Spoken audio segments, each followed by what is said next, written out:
Hello, good evening, everyone.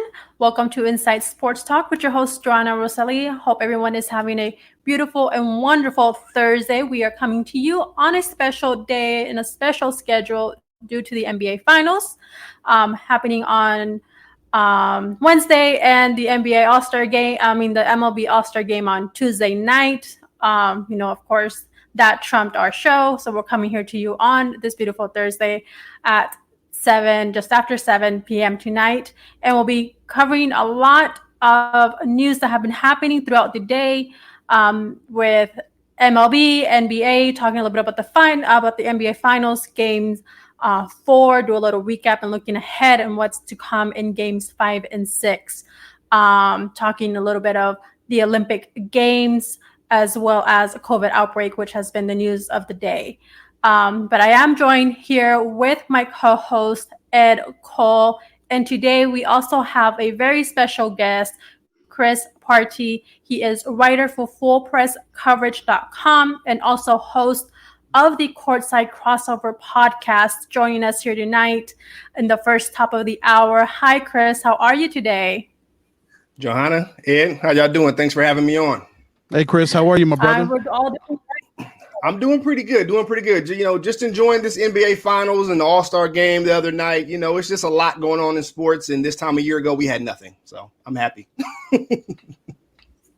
Yes, I know. A year ago we didn't hardly had any sports. I think we were just all really focusing on the Last Dance with Michael Jordan and the Chicago Bulls.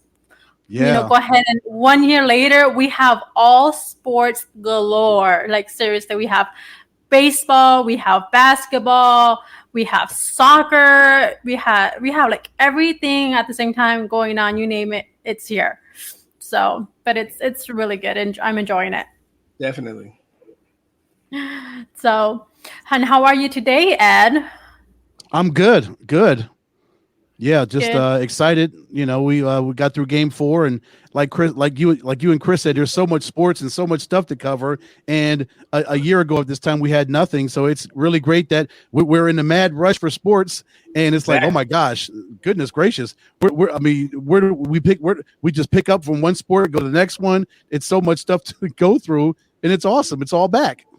But that's how we love it, right? Yes, it is. And remember, Ed, we had talked a little bit ago, maybe about a couple of weeks ago. We went to bed, then we wake up and it's like breaking news. It's pretty much happened all over again. Not that it pretty much doesn't, but today is just where you have just learn about the news with COVID outbreaks coming about in the sports industry, not just one sport, but in multiple sports. And I want to go ahead and lead off with that. And it had been some time before we really came across any postponements, any cancellations, or any type of outbreak now for some time. One of the most breaking stories today has been with the Yankees game and the Red Sox tonight's game, which has been postponed or canceled. So due to 3 of the Yankees testing positive, 3 other Yankees were still pending the results of that and expected to be positive. Among those is Aaron Judge, and who also participated in the All-Star game this last Tuesday. So now there's that contact tracing that will have to be done in the event that he does test positive, and also involving Red Sox players that took place in that game, as well as many others. So now it's not only to those 2 teams, but to others, and taking it back to their organizations as well. But not only with MLB, but we also have the Tyson Fury and the Wilder fight, which was to come here July 24th. It has now been postponed to October 9th in Las Vegas. And we also have the Olympics. We have Bradley Beal, who has entered the health and safety protocols and will not be participating in the Tokyo Olympics for Team USA. And we have just one of the first of many to come. Is this something that we're now going to see a trend occurring now with all these outbreaks happening, not only in one sport, but in multiple sports? Criss? I mean, it kind of sounds like it. I mean, of course, we all hope not. We don't want to repeat what we had, back in from March through really the rest of last year, where everything was canceled, and we don't want more shutdowns, not just of sports, but of society in general. You know what I mean? We've all been through that, and I think, quite frankly, everyone's had enough of it. So hopefully, as far as the Olympics, MLB, just pretty much any sport, the Tyson Fury fight that was supposed to happen, coming up here pretty soon, that got pushed back. So we just want them to, get these things under control. I mean, I think, once we found out that everyone was, the vaccine was available, people were going out to get it. We hear that, okay, enough people have the vaccine now that we can go ahead and kind of start lifting some restrictions. Well, we see what happens now. We started lifting restrictions, and now we're all just, we've been stir crazy for a year. Most people have been locked in the house, depending where you've been, whatever state you're in. And I'm here in the Portland, Oregon area. So Oregon and Washington were pretty strict, along with California. California was really strict. I grew up in the Bay Area, and people back at home, they just lifted restrictions in April. Okay. So they were really strict in California. So I just really hope they can get these things under control, especially with the Olympics. You hear about over in Japan how there's been another outbreak, and we just want everyone to get back home safe and everyone there to be safe as well. But we really need to get these things, get this back under control before we end up, like we were a year ago, to where you can't do anything. We can't have that again. I don't think our economy can take that again. You know what I mean? We just can't take that again. So we got to get this under control and keep things moving. Yeah, Chris, the economy can't take it, and we can't take it again, because we've been through this for the last 18 months, and we're just trying to get out under this thing and get back to a normal life. And then now the news has come out that the Los Angeles County is going to now start re-implementing the mask mandates there for all indoor activities. So it looks like there seems like there's more surges of COVID, and now especially here in Arizona and other states, this Delta variant has come up. So now we've got to deal with a whole new strain of this COVID virus. It's just like it just grows like another branch on the tree of this virus. And man, I'm sick of it. I know you two are sick of it. Everybody on this earth is sick of this stuff. We just want to wake up from this bad dream and say, did this ever happen at all? We just hope and pray that this was really a bad dream and it never happened at all, Chris, but it did. That's what it feels like, a nightmare. Honestly, it really feels like we all went to sleep at the same time, woke up the same morning, and now we're in this different world. That's really what it feels like. I feel like I'm in a little bit of the movie Outbreak. If you're familiar with it. Yes. Yeah, we kind of are. I kind of had flashbacks from that when all this started to surface and progress. I'm like, no, there's no way I'm living that in that movie. Yeah. So where's that little monkey in our lifetime? Where's that little monkey that started this strain? It must be on lockup somewhere. Who knows? Yeah, they got him somewhere. Do some searching. But Joe, that is a shame that the Yankees and the Red Sox were canceled. And of course, as you mentioned, Bradley Beal won't be able to participate in the Olympics. And now Jeremy Grant's in the protocol, and they're thinking about canceling the game between the Team USA and Australia. We'll see what happens with that. And we'll just see what Greg Popovich can do as far as replacing Bradley Beal and Jeremy Grant. But it really is unfortunate that it's starting to creep back into our sports world, Chris and Joe, that we thought we were clear of it, and sports was like a respite for us, and an avenue, a way of escape for us mentally, that we didn't have to really think about that for at least 2 or 3 hours. Like last night, we had at least 2 hours and 45 minutes of outstanding basketball, and we could take our minds off of everything going on in our lives, Chris and Joanna, and then this news comes up. Yeah. I mean, it's really, it's just like, it's a real downer. Let's just be honest. It's a real downer. Like you said, that was an amazing game last night. Oh, an amazing game. And I know we're going to get into that. The Suns should have won that game, but I know we're getting to that, but that game was amazing. It was really, for me, it was the best game so far of the series, because it was actually close towards the end of the game. The first 3 games, I mean, especially what was that, game 3, the first game the Bucks won. I mean, that was just a blowout from Jump Street. So, but yeah, it's just, let's just get this thing under control, and people, if you go somewhere and they want you to wear a mask, just wear a mask. Let's let's just be sensible and get through this. I know more people are getting the vaccine, but there's still a lot of people that aren't, that don't want to receive the vaccine. And hey, that's their right. They can do that. I don't, I'm not here to tell anyone what they should or shouldn't do. I got the vaccine, but when I go places, grocery store, if they want me to wear a mask, I put the mask on. I'm not going to raise a fuss. We're trying to keep less people from, trying to keep from spreading it again, because obviously it's spreading again in certain places. I mean, we can see that.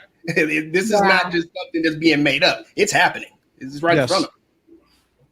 Yes. And with that, Chris, we're just now, we're starting to see some normalcy back in not only in our day-to-days, but in sports, having fans back in the stands.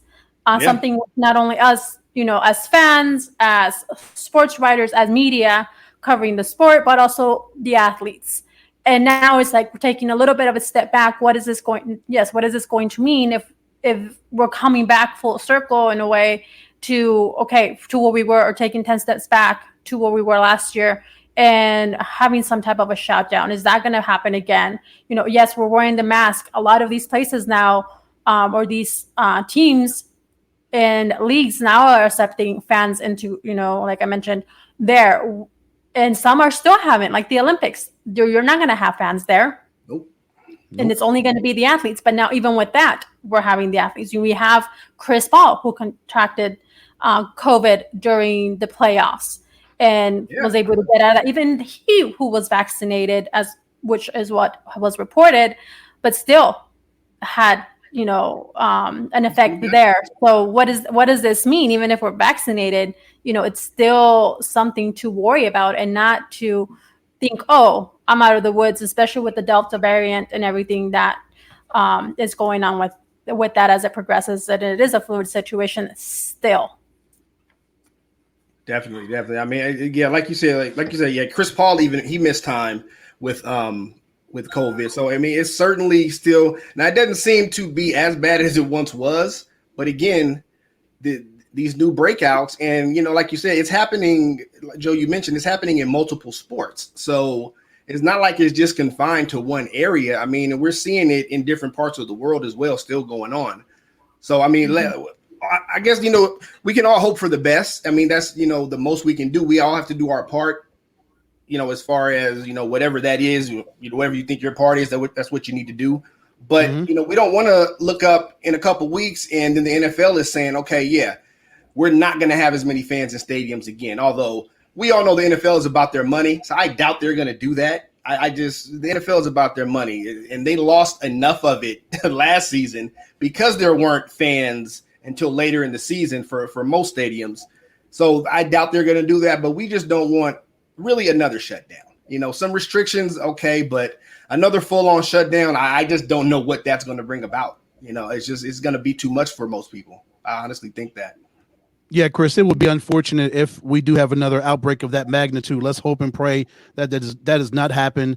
And I guess it would take something of that magnitude for the NFL, which would get back in their full swing, and MLB, of course, which is in their second half of the season, for them to kind of backtrack on allowing fans, or being able to change protocols and how they're allowing fans in, and the amount of fans that they would let back in. I guess it's like it was last year. It's like a wait and see game, Chris and Joe, as to see how this new strain or these new variants are coming about, and how quickly it either grows and gets worse, or hopefully it dissipates and goes away. We just don't know. It's one of those unknown factors that we have no control over. Yeah, that's true. Yeah.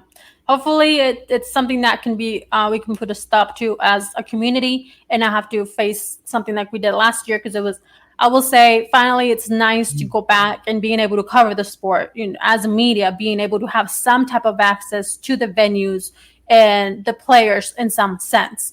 So I would hate to, not have that again. And seeing fans in the stands is just amazing.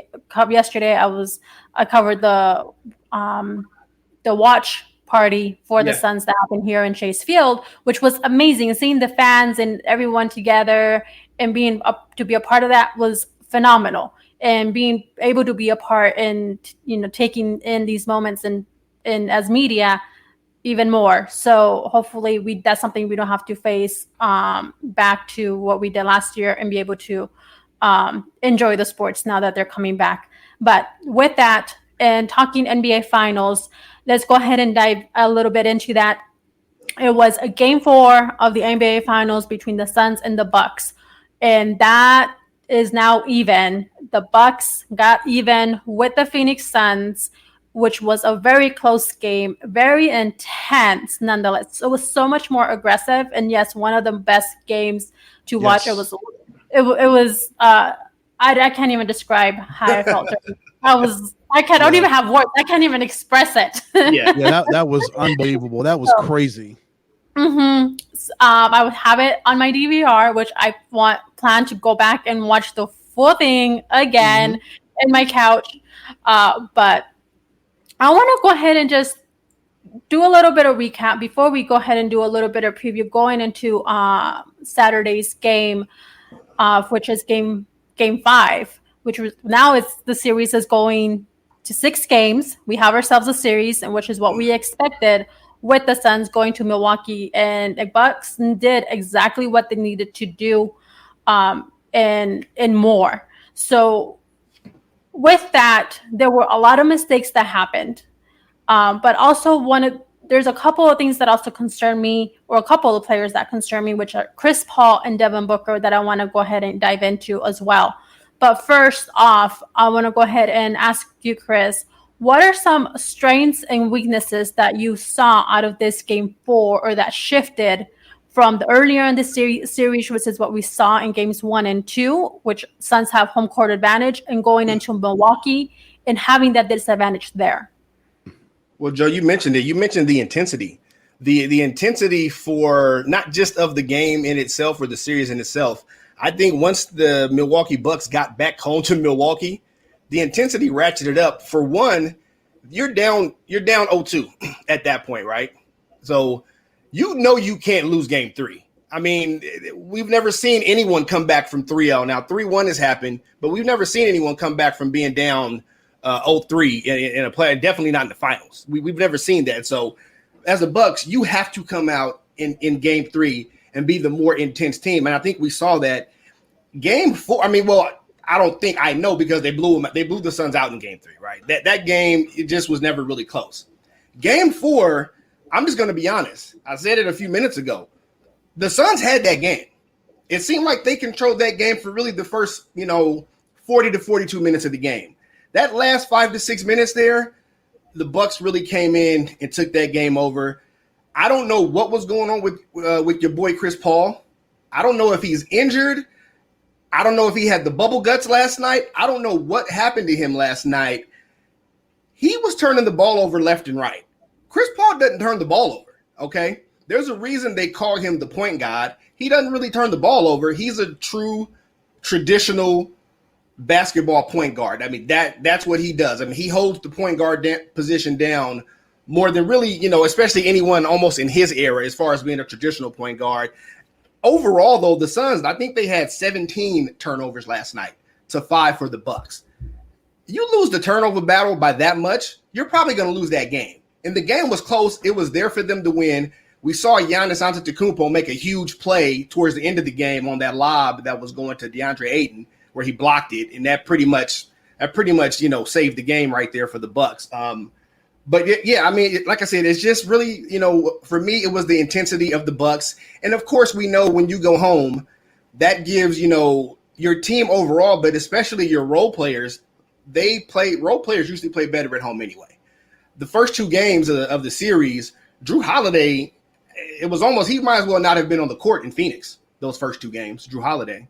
He showed up these last couple games, especially in game 4. So it's going to be interesting going back for game 5. I originally picked the Suns to win this series in 5 games. Well, we know that's out the window now, right? They're Joe and Ed, they're not going to win it in 5 games.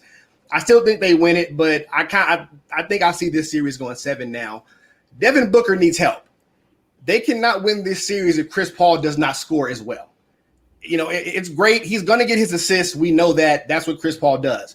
He can't turn the ball over for one. Like I said, I don't know if he would. And this was, they mentioned it on the broadcast a couple different times. I think it was Doris Burke mentioned it a couple different times during the broadcast. Criss Paul just didn't look right, and he didn't, because we know Criss Paul doesn't turn the ball over. Like, he rarely turns the ball over. What was that? I think Game 6 against the Clippers, 41 points, no turnovers.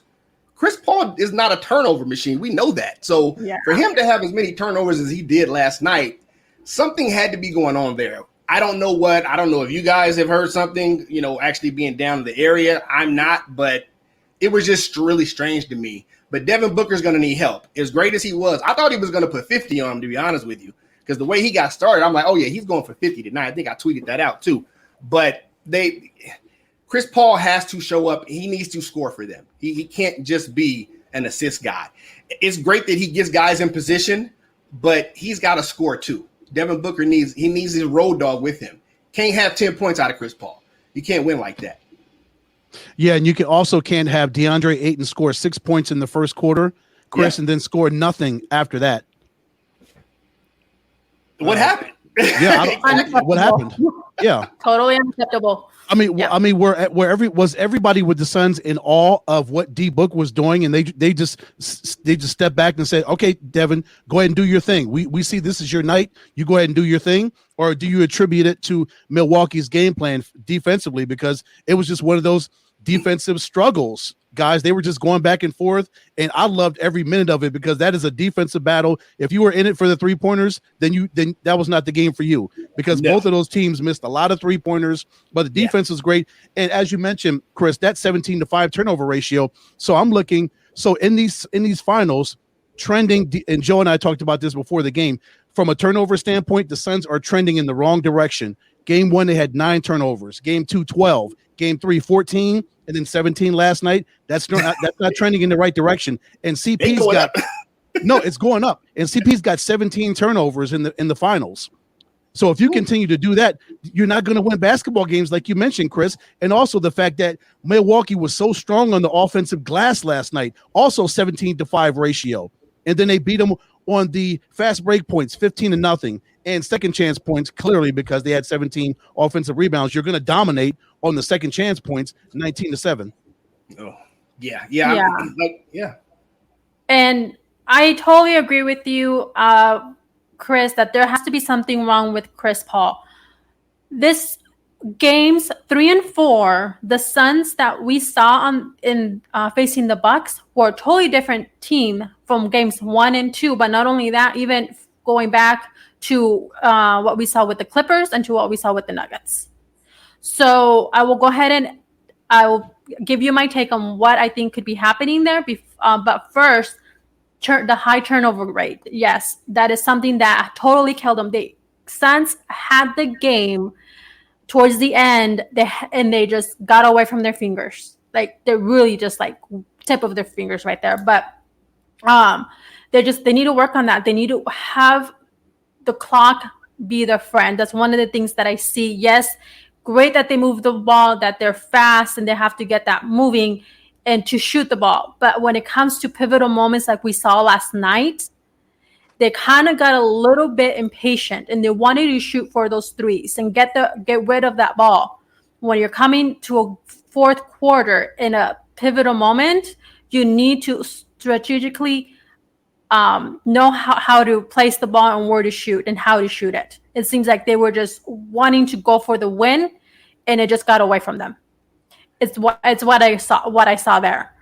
But the two things that concern me is, one, with Criss Paul, I think that there is something more with him, and I think that he may be injured. There was a comment made at the end of, I can't remember which game it was. I think it was probably at the end of the series, of the last series with the Clippers, where he had torn ligaments or something like that.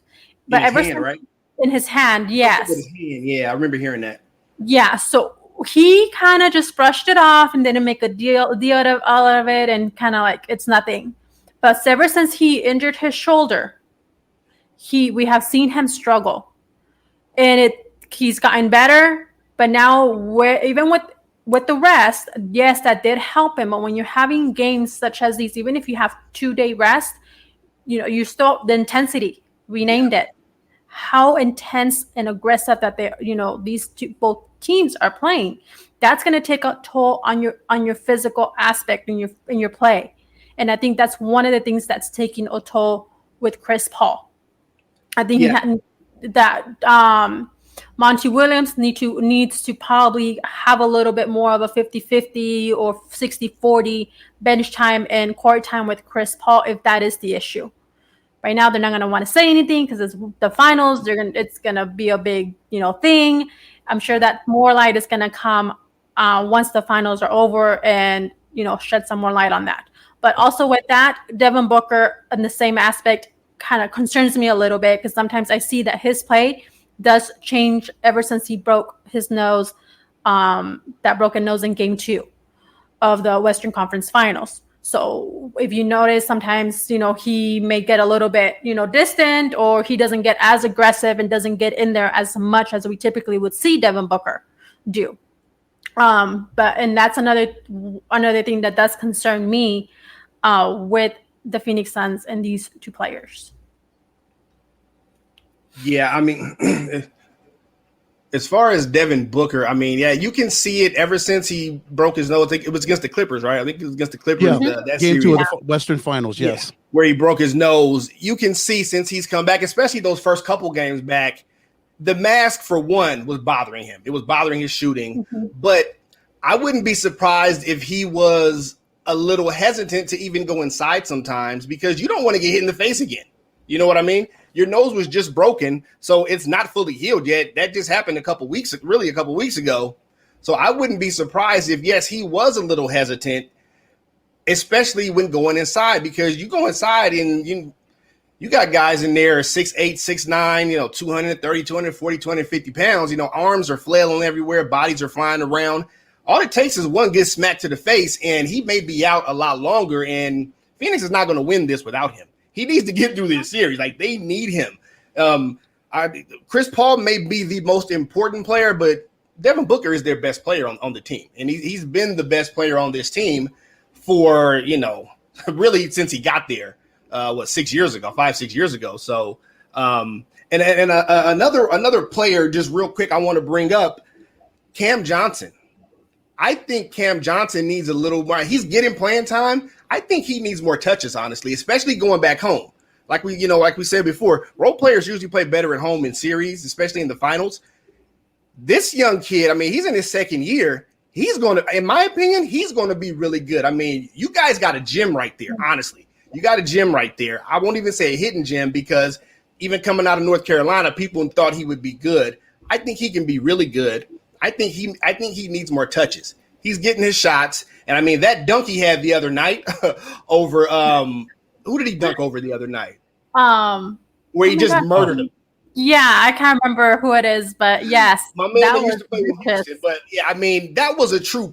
If kids still had posters, that would have been a poster. I mean, that kid Cam Johnson, I think he needs more touches, honestly, because when he gets going and he gets in a rhythm, he's knocking down threes, even though they're not shooting great as a team from three. But when he gets going, he can knock those down too, and he can get his own shot. So, like I said, I think he needs to get a little bit more run and a few more touches as well. Chris, what did you see last night from the officiating? I thought it was really, really uneven as far as what they were calling. There were a lot of times for the majority of the game, the referees would let them go and be physical. We saw that. They let them go to an extent. And then there's a lot of ticky-tack fouls that, of course, Jay Crowder and D Book was not really happy with. And then there were some calls they were just like when he wrapped up Drew Holiday at the end, D Book did. Why they did not call him for that? Why they did not call a sixth foul for that? And they were like, so they then afterwards they said the one referee said he said basically, yeah, we should have called that sixth foul. Well, why didn't you call it? Okay. Were they scared to foul him out because he was having a great night?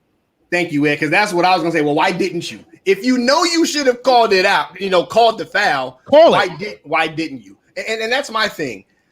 The second I saw that, I said, okay, we're not gonna foul out their best player in Game 4 of the finals. Because he was going now, why Booker went for the foul himself is beyond me. Dude, you got to know, you're the guy that makes this team go, okay? Like I said, Criss Paul may be the most important player because he's the most experienced as far as overall, not as far as the playoffs or finals, but just overall on the team. He's Criss Paul. He's the leader of this team. But Devin Booker, you put up a 40 spot on him last night. You're the guy on this team. You can't foul out with a couple minutes left in that game. Because then you have no chance, really, honestly. When it's that close and they still got their best guy, you're probably done for sure. They still had a shot at that point, even though it was getting late. It wasn't much time left in the game, but that to me just looked like okay, we're not going to foul out your best guy, even though it's blatant. You know what I mean? Even though it's blatant that he fouled him on purpose. I mean, that was not an accident. He went for the foul. So and like you said, the foul calling, and earlier in the series you had the coaches come out and kind of comment on the do a little posturing when it comes to the referees. So the referees kind of switch things up. They'll do that sometimes, and maybe they go back to Milwaukee and okay, we're going to give Milwaukee a few more fouls because Coach Bud came out and said they don't think they're getting the fouls they should get. Well, now you got the same thing with Phoenix because they got some calls against them, like you said, some ticky-tack fouls that really shouldn't have been fouls. But then when they had a real foul that was going to foul a guy out, you didn't want to call it. And you basically gave him an easy bucket, an easy 2 points, because Giannis just happened to be trailing right there as Drew dropped that right off to him. So, yeah, the officiating has really just been up and down in this series. I don't understand why does the officiating have to change from the regular season to the playoffs? Just referee how you always referee. You know what I mean? Sometimes if you're going to let them play, let them play. If you're going to call ticky-tack, call that all the time. I mean, I've even heard other, I've heard analysts or even other former players say the same thing. Just call it the way you're going to call it. Don't change it from playoffs, first round, second round, conference finals. Because then players don't really know what to expect. You know what I mean? Right. That's one of the things that totally gets to me. And I've had this conversation with Ed and one of our also good friends, PLR, is the officiating, with how it changes. And it goes also from game to game or venue to venue. And then also, or the matchups, and depending on who they're facing. So I just have it be the way it's supposed to be. Have the referees all be equal, be the same. You're going to call. We saw that with the Suns and the Lakers. How, the big gap that was there in officiating from the Lakers versus the Suns. And we've seen it throughout just not only with them, but throughout the playoffs and even now throughout the finals. So you're going to do it, a certain way, stick to that way and not change it 10 different times. Yeah. Mm-hmm. And I mean, let's just be honest real quick. The NBA didn't want the Suns getting out of that first round against the Lakers. Let's be honest. Of course not. They want LeBron they want LeBron, his brand, and the Lakers, their brand in the finals as much as they can. So let's not even act like that's not a thing. The NBA wanted the Lakers, and if it wasn't going to be the Lakers, they wanted the Clippers. Okay, but the Suns were too much. Okay, so they were able to get by. Now we know Kawhi was out, but hey, that's part of the game. Injuries happen, so they were able to get there. But yeah, just the referee. Can we get some more consistency? Basically, that's all we're asking for. That's all we're asking for. Yeah. Mm-hmm. Chris, let me ask you one thing about Giannis.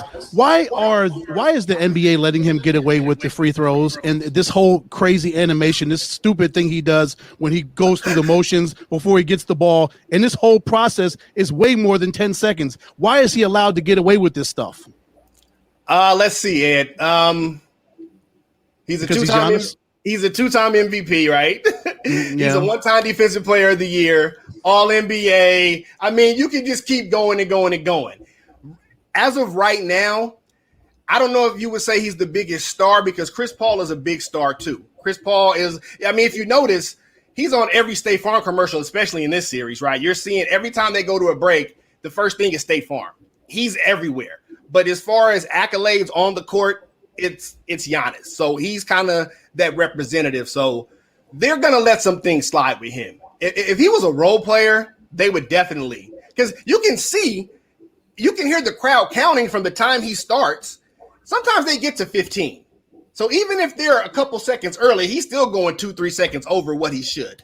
They're just at this point, because it's been made so big a deal at this point, they're just going to let it go. Now, maybe next season we see a little switch up in that, and maybe they get a little more strict on everybody with that, especially him. But for now, they're not going to violate, the former 2-time league MVP who might end up being finals MVP. If they win, they're not going to violate him every time he gets to the free throw line because, like you said, he's pretty much going over the 10 seconds every time for the most part. He hasn't changed much. He hasn't shortened it at all. No, I think he does it on purpose, even more. Of course. Yeah. And he loves it. I'm sure he loves it too. He's like, oh, this is great. This is drama. Everybody is making. I'm the center of attention. Everybody's counting down on me. He's got to be just like loving this. Like, yeah, if he could look around while he's doing that, I'm sure he would. It is comedy. It really is. Yeah. So I want to go ahead and go back, Chris. You mentioned Kawhi Leonard and his ACL injury, and we knew he was sitting it out. The Clippers wouldn't say anything about it, wouldn't say much of anything really, other than it was, pretty much day to day and day of game kind of decision. But we knew there was something more. We now have learned that he has undergone surgery, and he's gonna we need to nurse that back. It's gonna take some time, but he's expected to actually not be out for too long and should be available to start, the next season for 2021-2022 campaign. Do you guys think that is actually going to happen? Coming off an injury, you have physical therapy, you have all of these, a lot that goes into, coming back to 100% or at least as close to 100%. The next season is here just weeks away. Maybe a month or two away after the finals wrap up, really, to be honest, literally weeks away. Yeah. I mean, we all remember what happened with the Spurs and his quad injury, right? And how long he was out, right? And the whole drama that happened back and forth between himself and the team, which that communication or lack thereof broke down his relationship with them, right? So we remember that. That wasn't even 5 years ago. We've seen Kawhi have a serious injury. I would be willing to bet money that he is not there for opening day.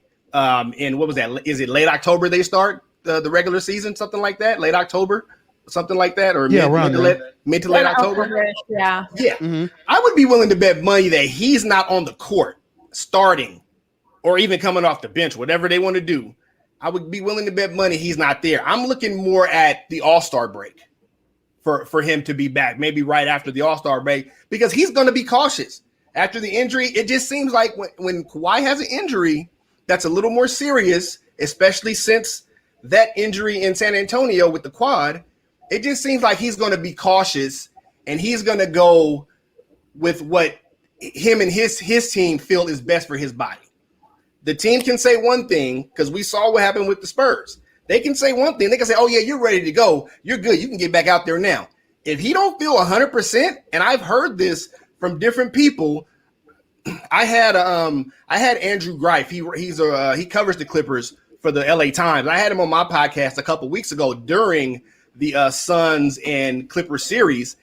And we both kind of said the same thing, that the Clippers had been really secretive when it came, like Ed kind of you alluded to, they had been really secretive about his injury. I figured he was not coming back.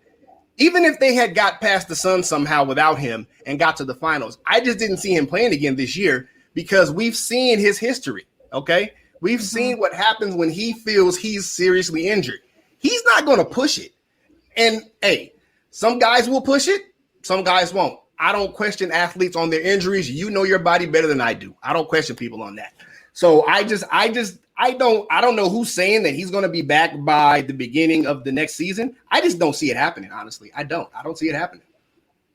Yeah, me neither. I really don't see it happening. They say partial ACL tears and surgeries usually take 3 or 4 months. Well, if we do the math, that's coming up around October. So he's not going to be ready for opening day. And not if you want to do it safely and the right way, Kawhi won't be ready to go. You just can't throw a guy like that out there and just say, okay, go ahead, Kawhi. Yeah, we kind of hope and trust that the ACL is good. We don't know if it's going to be good. And as you mentioned, Chris, Kawhi is going to be like, no, I know my ACL. If it's not ready and I know I'm not ready, I'm not going out there. We saw it in the Sun series. He was clearly not ready to go and he didn't play in those games. And that was to the Clippers' detriment. So we will. It is kind of crazy how the Clippers are very secretive, right, Joe, about Kawhi's status and his health, but we'll see. But yeah, I agree with you, Chris. I cannot see him opening with the Los Angeles Clippers come next season. Yeah, well, we'll get to learn more and how long he will eventually be out, as you know. This news is fluid as well, and I don't see him coming for the first game of the season. But I don't get it. I get it in a sense, but at the same time, why be so secretive? Because we know that you're going to be out for a good period of time. Why try to hide it? So, but you know what? One person who is not hiding how they feel and they have expressed it is Becky Hammon. In her, future and hopefully soon, potentially landing a head coaching position for an NBA team. So, and she has expressed that, I'm just going to go ahead and quote here. If you want to hire me, you'll find a reason to hire me. If you do not want to hire me, you will find a reason not to. That's just that. And she wants to be hired because of her being able to do the job, being able to perform, being able to do a head coach. Her repertoire, it speaks for itself, not because she's a woman, even though, yes, she will be making history, not only in the NBA, but in the sports world. And as we see that happening, throughout this year in sports and women. And this would be amazing, but she wants to have it be done for the correct reason. Do we honestly see that this is something that we see as soon as possibly this coming season, with whether that's the NBA or MLB, whichever league that may be, or is it, do we just see it as just kind of being politics and be like, okay, because she does have the qualifications and she is a woman, and let's go ahead and just do it. And because of the rumors and what's said out there and whatnot, put her in the mix, put her in the, in line to interview, but let's not give her the job. Like, and I get it where she's coming from. I don't know. What's your thought on this, Chris? Well, Joe, I'm going to be honest with you. I do think she's going to have a head coaching job within the next 2 seasons. So if not this next off season, that would be 2022. I think by 2023, by that off season, she'll be in a head coaching spot. And to be even more honest, I think it's going to be. I still think there's a good chance that it'll be San Antonio. I'll be honest. I think a lot of people see her stepping in and taking over for Greg Popovich. Pop. Mm-hmm. Yeah, I think it's time for Pop to it might be time for him to move along. All his Hall of Famers are gone now. And, that team just has not been the same pretty much since Kawhi Leonard left and, obviously Tim Duncan retired. And then you have Manu and Tony Parker. So, and it just, did you guys see him the other day getting snippy, at the Olympics or I at the, did. with the reporter? Yeah. Now that's nothing new for him, but it seems to be happening more often. You know what I mean? It seems to be happening more often.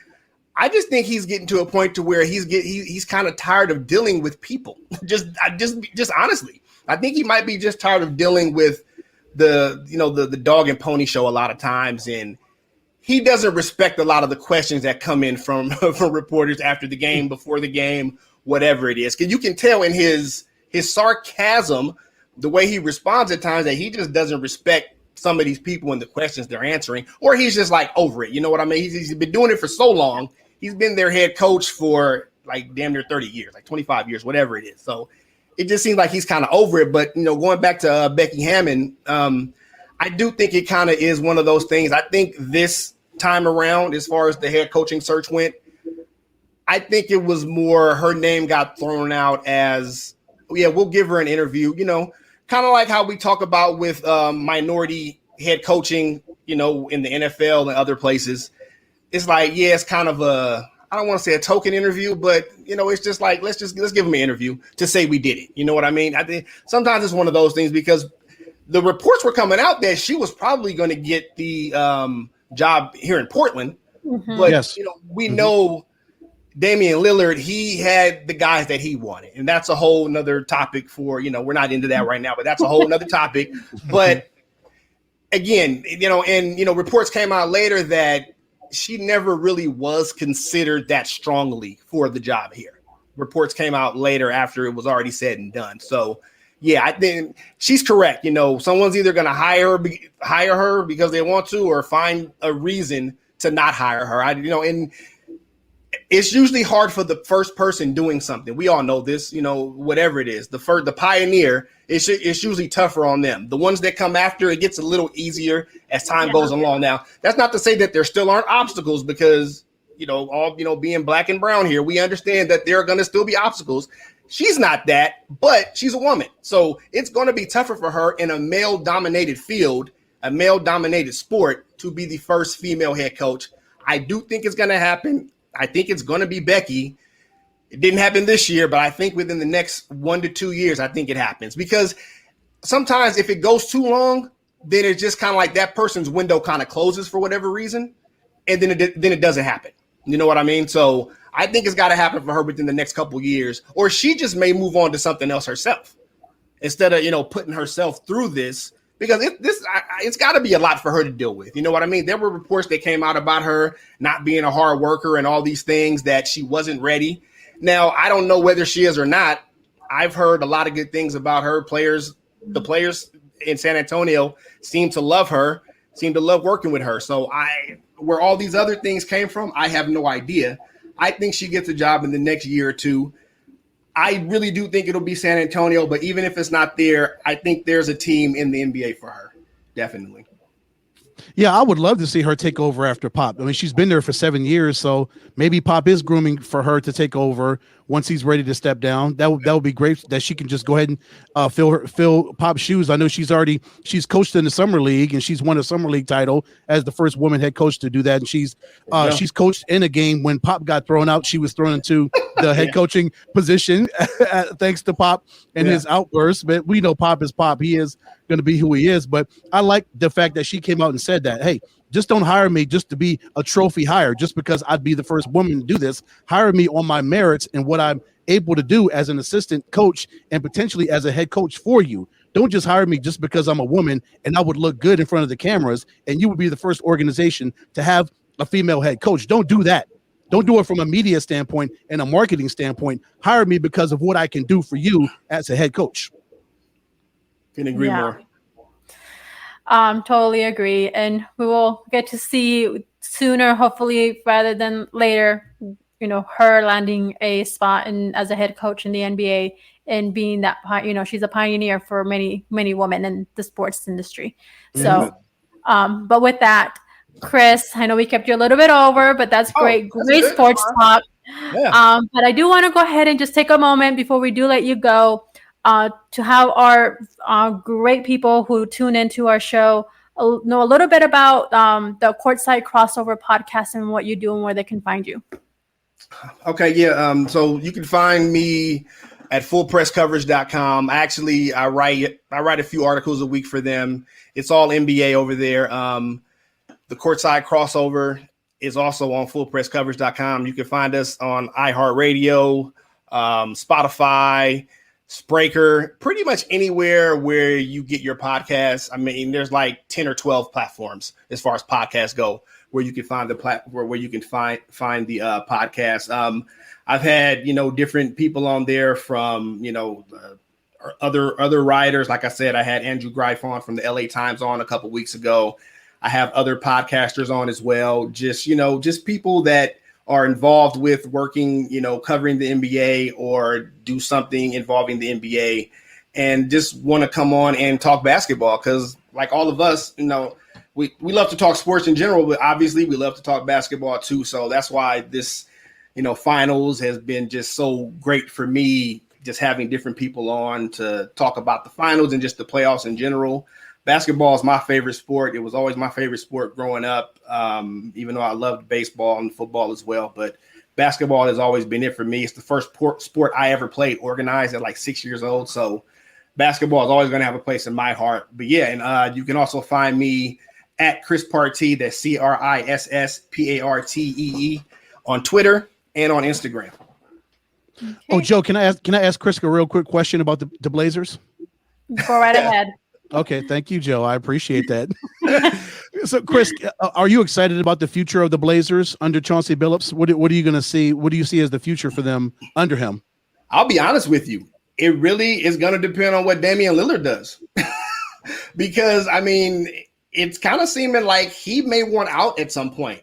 Now, I know up until really the last month or so, he's always said, loyalty, I want to stick here. But some things have happened recently, and he may be feeling a little different about that now. So I don't know. And then even on top of that, they have to, they got to put a better team around him. You know what I mean? They haven't been able to get it done as far as him and CJ being the top two guys with the rest that they put around him. Nurkic is always hurt. There was a lot of promise for Nurkic at one point, about 3 years ago, but he's always hurt. So you can't depend on him. So Neil O'Shea, the general manager for the Blazers, he's going to have to figure something out. Otherwise, he's going to be the next one out of town, like Terry Stotts just was.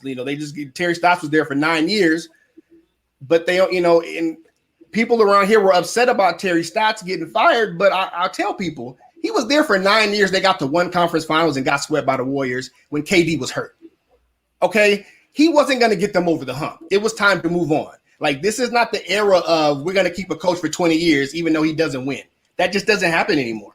It's really surprising he got 9 years in without really doing as far as making it to at least getting to a championship. You know what I mean? So it's going to be interesting. This next 12 month stretch, I don't know if Dame gets traded before that. Probably not, unless they just get a wonderful deal. And we all know you don't get value back for a superstar. You just don't.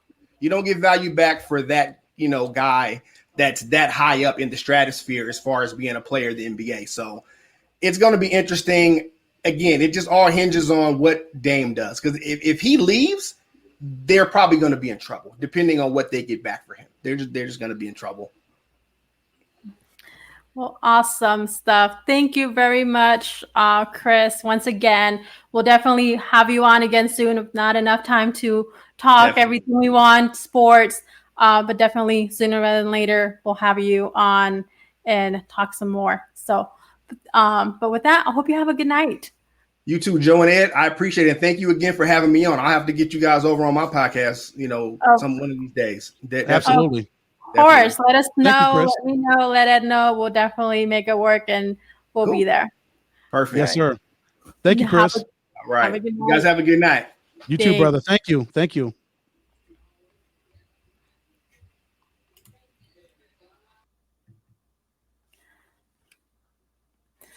And how awesome was that, Joe? That was amazing. But we also have another guest joining us here as Criss leaves us. We have one of our great friends here. He is Mr. Sports Cave, PLR, joining us just in a great moment as we transition from NBA to MLB. And I want to go ahead and get his takes on a couple of things. I know he will be very vocal about it, and I know how much he loves this commissioner of this sport. And talk a little bit about NFL as we wrap up the last part of our show. But before we get into that, I want to ask, I'm going to go ahead and get a little bit close to the camera here because I cannot make out what PLR music. PLR music. Yeah. PLR music. Yeah. From his DJing days, I take it. Did you get? Is it because I had the light on? You trying to say I'm dark? She's like, let me get close to the camera to see just how dark he is in the background. Let me take a. Is he there? I see a black cat. I don't see nothing. If you would see my setup, the way that I have it, like so it minimizes the view for you guys on the camera angle, and I have my other stuff on the other side. So that's a way of saying I can see you quite dark. Let me get the light. Hold on, let me hit extra bright on the light so I can. Oh, there you are. Yeah. Oh, there he is. There's Paul. Wait a second. Light off. Where'd he go? Light on. There he is. Oh gosh, you're too much. How are you today? What's going on? I apologize for the lateness. I know you're a crunch with time. I see it up in the ticker. So fire away. Whatever you need. Yeah, we'll go a little bit over time today. No problem. Probably do like a little bit 10 minutes after the hour. But I do want to go ahead and get into MLB. I know Rob Manfred is your favorite people of all time and how much you do love this guy. But we had the All-Star game, Tuesday night, and along the whole All-Star break, Mr. Manfred, Commissioner Manfred, came out and spoke about some changes that we will more than likely foresee in the future. We don't know how soon that future will be, whether it's, next season soon or longer than that. And that has to do with the 7-inning double headers and going away with that. And he also mentioned about the runner in second base when a game goes into extra innings and eliminating that. So it seems like he's gotten some feedback, and now it's, of course, it's been no secret for many of us that we are not a fan of either one of those two new rules that came into MLB and that were adopted. So what are your thoughts about this, PLR? How do you feel?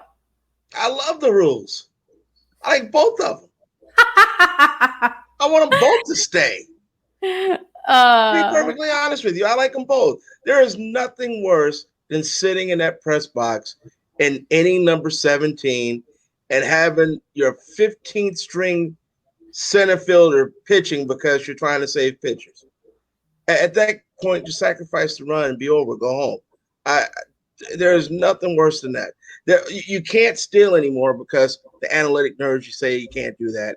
You can't bunt out of a shift because the analytic nerds say you can't do that. It's the only part of the game that still puts pressure on the pitcher. It's the only part because there's a runner with no out at second base. That's the only time you ever see bunts anymore. I know I'm not the biggest Tony La Russa fan, but I saw him bunt someone over to third in extra innings, and the very next batter after the sacrifice, the run scored. Sox won by a run. It made you actually play real baseball again, not go to first. I'll wait. Was there a home run? Oh no. Let me go back, get my glove, and I'll do it again. It's Wouldn't you be playing real baseball anyway? No. It's the analytics has taken the fun out of baseball. Baseball isn't fun anymore. It's still America's pastime, but it is not a fun sport.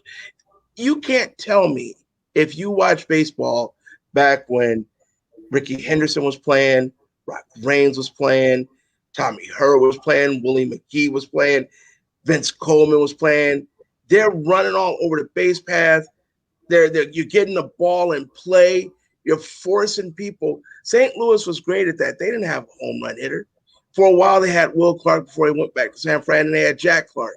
That was their quote-unquote home run hitter, and he hit maybe 30 home runs a year. What they did do with Ozzie Smith and Willie McGee and Coleman and Terry Pendleton before he went over to Atlanta was they put the ball in play. And Keith Hernandez before he joined the Mets. They all put the ball in play, and they all put pressure on you every single at-bat because you knew they were a bunch of slap hitters that would every now and then get doubles and move people all over the base. That's the only thing we have now when it goes extra innings because no one does that 1 through 9. So that's the only time you'll actually see old baseball back. So I hate that for that. 2, there's only one thing worse than seeing a center fielder pitch in the 17th inning is seeing him pitch in the 11th inning of the second game of a day-night doubleheader. That was going 9 innings each. That is god-awful. Seven innings was perfect. It made fans actually not mind staying for 2. You're young, Joanna, and there wasn't a baseball team here. But I'm sure Ed remembers, and I know I remember going to a doubleheader. Look, I'm not even a Cubs fan, but going there for doubleheaders was fun. There was no lights, so the first game had to start at 11, and they had to get through that game because that second game had to be done before it got dark. So pitchers actually pitched when they caught the ball. They didn't have to circle the mound. They didn't have to look down. They didn't have to touch their hat 35 times. No one took time out 70 times, and the games moved. A doubleheader 7-inning game makes all the sense in the world. You're not at the ballpark all freaking day because Someone from the Yankees got on first, and now we got to sit there and wait for Aaron Judge to hit a home run or Gary Sanchez to hit a home run. At least move the game along. So I like both of them. I think baseball's moving itself backwards just because it never allows to let itself move forward. So no, I hate both. I think Manfred is doing it again. So yes, I do think he's an idiot. This time I think he's an idiot for going the wrong way. Well, I have a different opinion on that. So I think the runner and second base, I do not like it. Really, I don't. Really? I think it takes away from away from the game. Like you But should. where? I think that you should be playing baseball anyway. I get what you're saying, with that, but I just don't like it. Like, why give a team a runner and second? They're going to score right away, and then have the others. It's I don't know. It just takes away from it. But they both do. You know what I mean? They both get a runner at second. It's not like you're giving any. It's like penalty kicks in soccer. Look, give me penalty kicks. After sitting there and watching the game, after the penalties for 100 minutes, the last thing I want to do is watch longer soccer. Give me those PKs. Let's go bang, bang, bang. Let's get it over. Get the hell up out of here. Same with basketball. Imagine if basketball overtimes were 12 minutes, or we didn't put a timer on the clock. It would be boring because you would go, oh my God, when is this thing going to end? Notice what the NBA did in the All-Star game, which I think works beautifully. The fourth quarter, they've added up all the scores, and then they add a number to it to reach a number. There's no TV commercials. There's no nothing. If you're down by 20 points, you better make it up. But the first team to get to this point, that's it. It's over. So you're not sitting there waiting for 9,000 TV timeouts. There's no, you're basically giving an advantage to the team with the lead, saying, please end this because it's an all-star game. Let's be over with.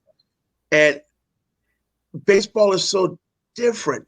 You can't go back. So let me ask you this question. So say it's a doubleheader, right? And there's a rain delay. And the rain delay is after the second inning.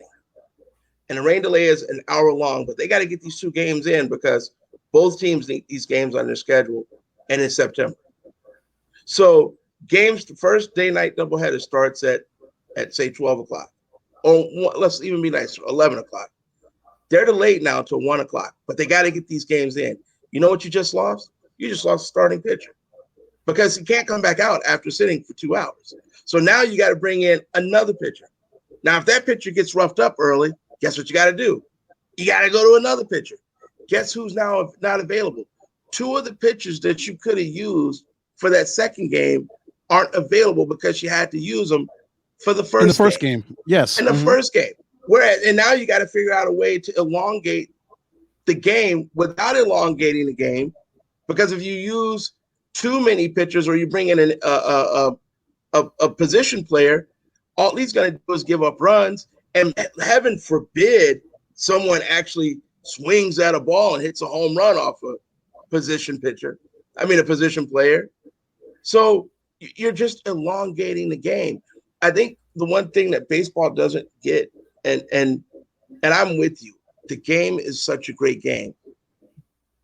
But baseball fans forget that the majority of the money still comes from the casual fan. The casual fan is a younger crowd. I'm not an MMA fan. I like boxing. I like the science of it. I like the setup.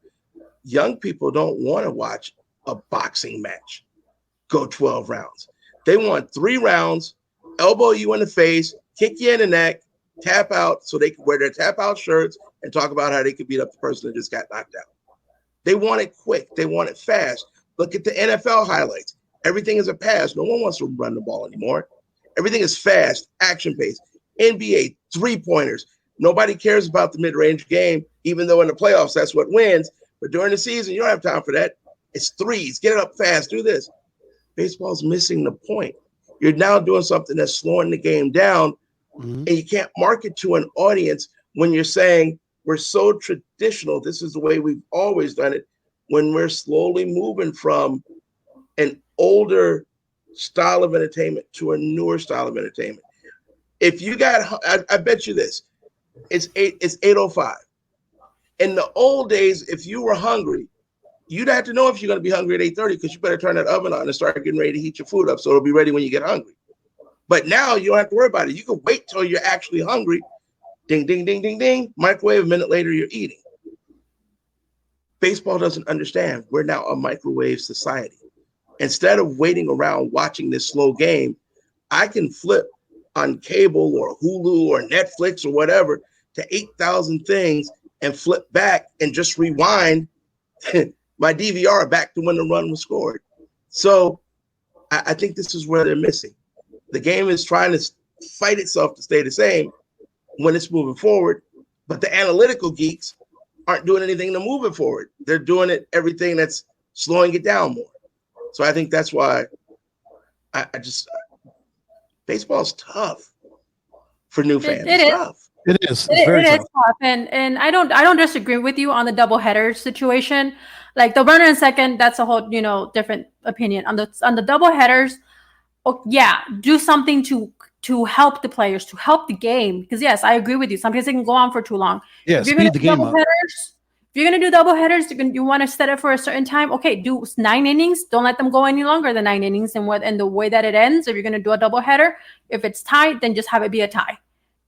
Have it, not go any further than it has to. Or if it's gonna be 7 innings, okay, it could be 7 innings, but honor the rules that come with the game of 9 innings. So get your rules straight. We had, situation with Madison Bumgarner. He pitched a perfect game, but he wasn't, given that perfect game because he didn't pitch the 9 innings. He only pitched 7 innings. So those are the dynamics in which I do not agree with MLB doing with 7 inning. If you're going to do a doubleheader or 7 inning game, and then you're not going to, it's not going to play equal to a 9 inning game. And that's where I have the beef about it.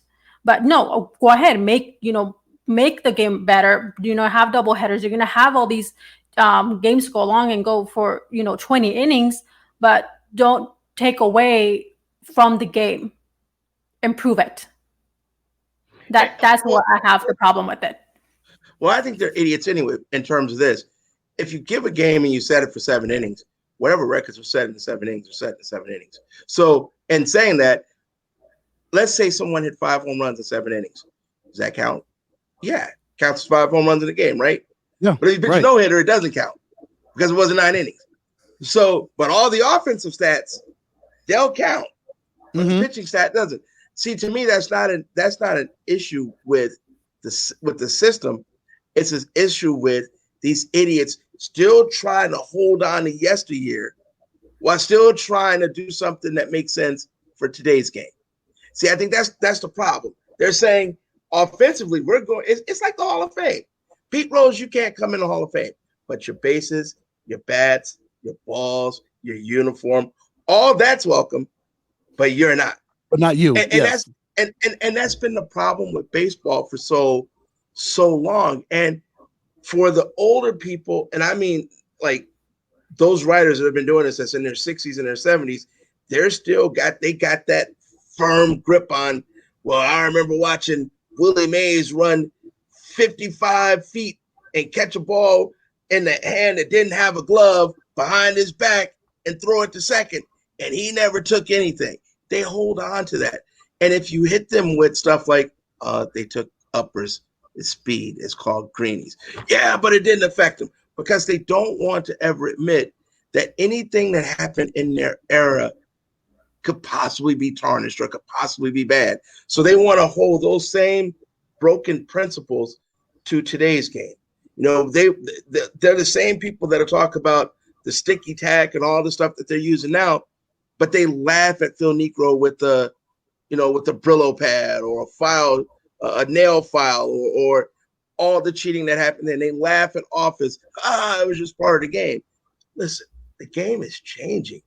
And I think we, in terms of sports, and this is all sports, even though we know how we like it, look, I love basketball in the 80s and the 90s. I do. I get tired of these ticky-tack fouls. Call it both ways. Let them play. Physical is fine. I'm one of the few people in Phoenix that has no issue with the Bucks roughing up the Suns because you know what? That's what you get for being home court. You get a home court advantage. Your physical team, you get to play physical. But now every time you touch someone, it's a foul. Every time you do this, it's this. Everyone, we're mad because people want to shoot all this or do all that. Look, I don't necessarily love it, but the game has evolved. Basketball has allowed itself to evolve. Ed, you remember, you saw it, Joanna, you saw the 30 for 30 Bears, Monsters of the Midway. That 85 team took out 3 quarterbacks in one game. The one quarterback had to come back injured because they didn't have another one. As a Bears fan at the time, as people that love defense, we love that. But the game had to evolve because the quarterbacks are the money makers and they had to be protected. And even though we get mad when our team gets in trouble defensively for what they do to a quarterback, when it's the other way around, we're like, no, you can't let him hit our quarterback like that. That's our guy. Well, they've evolved. The one sport that always fights evolution is baseball. They always want to hold on. And you can't hold on and move the game forward. Taxis are out of business almost because Uber and Lyft, even though Uber and Lyft has shown them the way, taxis still won't even do anything online. They still want you to hail a cab the old-fashioned way. Yeah, they won't even say, you know what? Hell, we could put Uber and Lyft out of business. We have enough cars on the street where if you want to go online, you could do it. And if we walk by, if you're walking by, you can say, hey, we'll pick you up. We'll charge you a $5 premium right now to hop in this cab. Instead of waiting 10 minutes, 20 minutes for an Uber, hop in. It's only $5 more. We have their pricing right here on their app.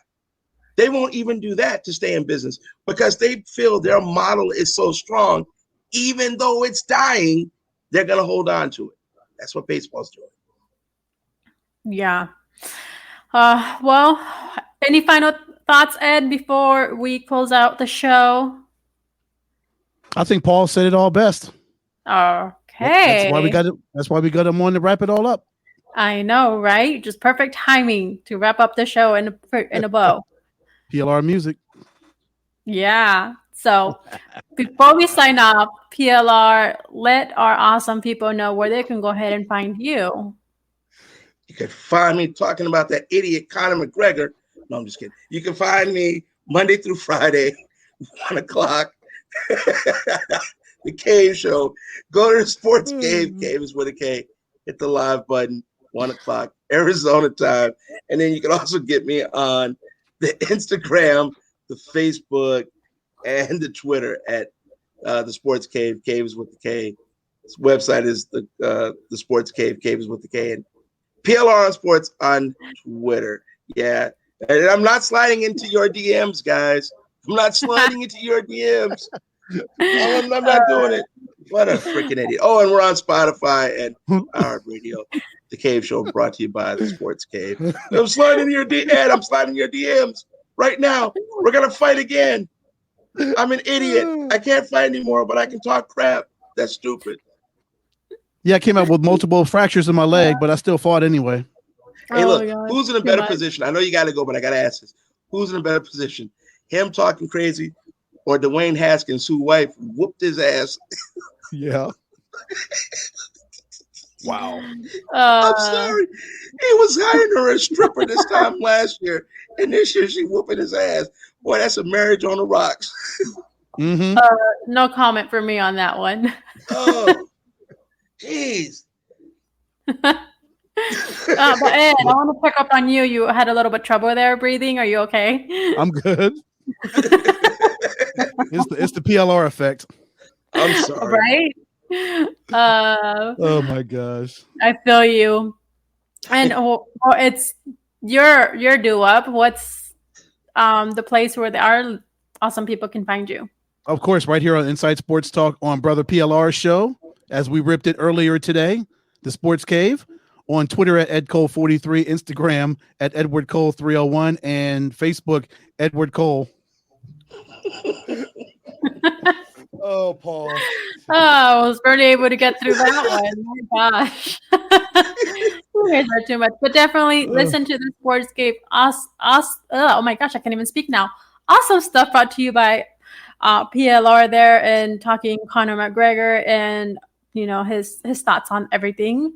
For sure, follow him on Twitter, most definitely. But if you're sensitive, do not do so. But you can go ahead and find me, Joanna Rosalie, on both Instagram and Twitter at JRosalie. That's JROSALYE. You can find the oh my gosh, I drew a blank. Oh my goodness. You can find Inside Sports Talk on all major podcast platforms, iHeartRadio, Spotify, Apple Podcasts, you name it. We are there. And you can follow Inside Sports Network on Instagram at Inside Sports Net and on Twitter at Inside Sports with an extra S at the end. And with that, we leave you. Thank you. Good night. And this was Inside Sports Talk.